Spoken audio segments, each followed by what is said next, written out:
Good morning and happy Thursday, everybody. If you did not know, last month, Caitlin and I sold our house, our first house, and we had some money to figure out what we need to do with. So one night last week, we sat down with a laptop and we decided where it all was going to go. And we actually agreed with the different categories. We did not agree on the amounts, but we reached a compromise. So today we'll be going over how we designated the funds from selling our house. But before we get into that, remember, this is not personalized investment advice for anybody. This is just some insight into what we did and why. So what did we do? Well, we had some expenses related to the move or things we wanted in the new house that we went ahead and just bought. But the main thing we did was I funded various brokerage accounts that were earmarked for specific future expenses. Different accounts for different expenses is one of my favorite financial practices. And these accounts included, there were 5 of them.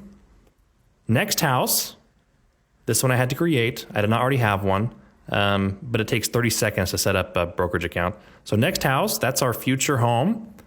Next car, because I would not be surprised if our RAV with 270,000 miles gives out in the near future. Number 3 was travel. This is just for future trips. Number 4 was gift giving. That was a new one we created as well because we are not very good about staying under budget when it comes to gifts. And the 5th one was a custodial account for our daughter that I set up as well and funded it with a very small amount of money. Okay, so the new accounts were next house, next car, travel, gift giving, and our daughter's custodial account. Again, it is very easy to set up brokerage accounts on mainstream platforms like Schwab or Vanguard or Fidelity, which is where I keep my own assets. Now, when it comes to each of these accounts, how did we actually invest it? Because they're for different things, so I invested it a little differently.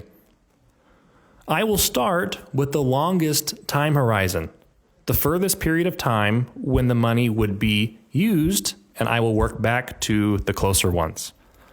Okay, so between those 5 things, next house, next car, travel, gift giving, and our 2-year-old's custodial account, which has the longest time horizon? Yes, the custodial account, by a long shot.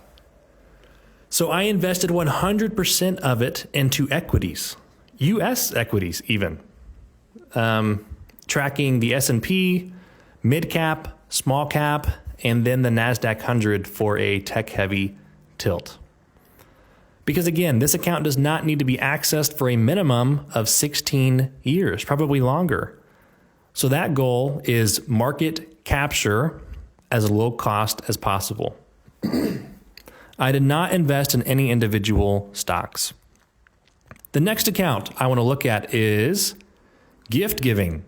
Now we are treating this account like a trust fund of sorts, where we are seeking appreciation, but also we know that we want to gift right now, today.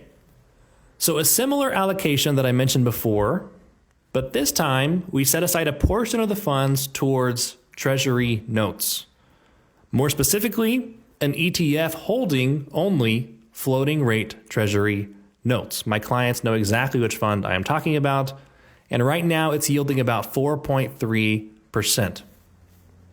And that's to meet short-term liquid needs. So this account is not 100% invested in equities, although it is mostly designed for growth. Okay, let's look at the next house account. So we just moved out. We are currently renting, probably for at least the next 2 or 3 years. I went back and forth a little bit on this allocation, but ultimately I invested it entirely in equities as well, and US equities. This time I subbed out the S&P with a total market index, which is essentially the same thing, but not exactly. Some more mid cap, small cap, and NASDAQ 100. So the only difference between this and Nora's custodial account was switching out a total market index for what was the S&P. And here's the reason I went back and forth on this a little bit. Historically, over 3 years, the market has been up 84% of the time from where it was at the start of those 3 years, using the S&P as a benchmark.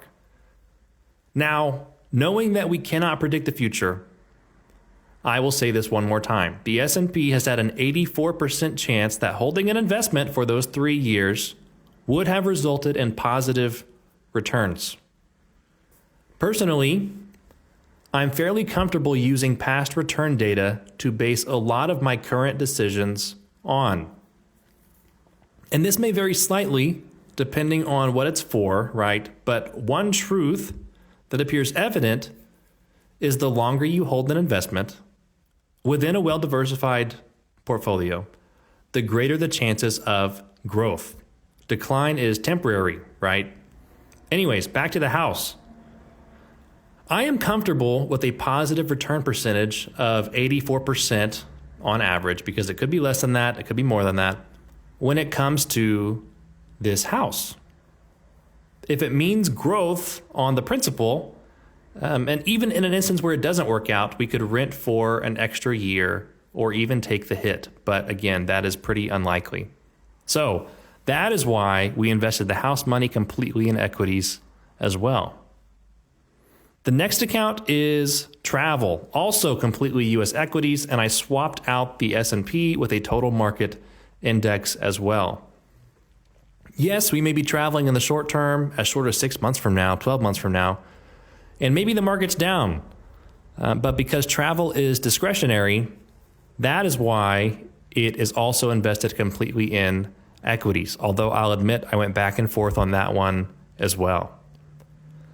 And the last one I will mention is the Next Car Fund. Now, as I said before, our road tripping car has 270,000 miles on it. It's a 2011 Toyota RAV4. I'm hoping to get another year or 2 or 3 out of it, but maybe that doesn't happen. And we would need the car. This is not discretionary. So, while we did invest it in a total market ETF, small cap funds, NASDAQ 100, a significant portion of this was invested in floating rate treasury notes. Because growth is great, but we would need some of this money if we were needing to buy our next vehicle. And we'll continue to save into the fund, and all future savings would be liquid as well. Liquid meaning not subject to market volatility short term. Okay, so that is what we did. Did I cover them all? Felt fast. We looked at the custodial account, gift giving, next house, travel, and next car. That's everything. Okay. So some things you may have noticed. I did not include any international equities in these portfolios. I am not necessarily against them or against doing that, but here is why I did not do it. International stocks provide global diversification. Historically, they tend to underperform U.S. equities.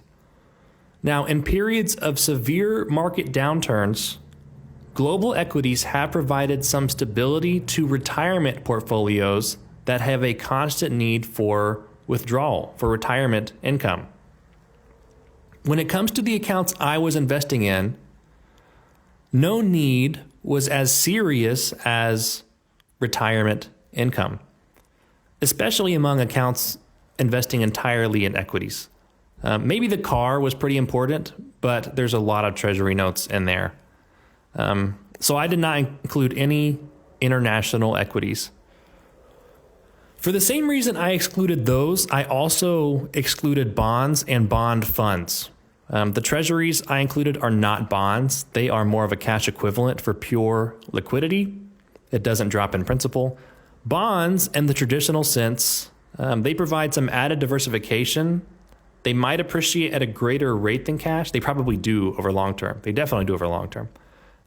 But they also involve market volatility. The bond market goes up and down, right?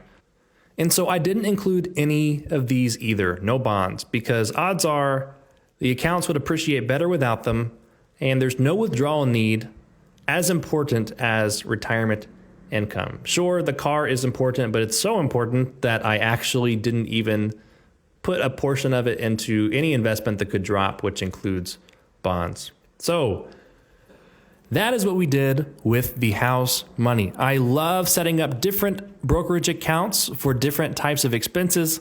I highly recommend it. Sure, you'll have more 1099s come tax season, but it is worth it. All right. Y'all have a great Thursday, and I will talk to you later.